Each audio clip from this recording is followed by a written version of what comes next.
Nag-short circuit at nagliyab ang outlet na nabasa sa isang bahay sa Olongapo City. Napuno ng usok ang sala. Ang amoy nito ang gumising sa mga tao sa bahay at mabuti na lamang daw at agad na naapula ang apoy. Ayon sa may-ari ng bahay, nakasaksak noon sa outlet ang isang extension cord para sa electric fan at mosquito repellent. Kaya nasunog din ang plug ng extension wire pati na ang katabing switch. Nabasa raw ang pader kung nasaan ang outlet dahil sa patuloy na pag-ulan. Mga kapuso, narito ang tips mula sa Bureau of Fire Protection para maiwasan ang sunog tuwing umuulan.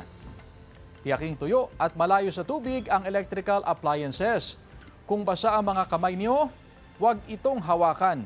Iwasan din gamitin tuwing may pagbaha. Maigi rin daw na laging i-check ang mga kable at agad palitan kung sira na. Iwasan ang overloading o maramihang nakasaksak sa mga outlet. Ang mga LPG tank at flammable materials ilagay sa tuyo at ligtas na lugar. At alamin ang mga ligtas na exit sakaling magkaroon ng sunog.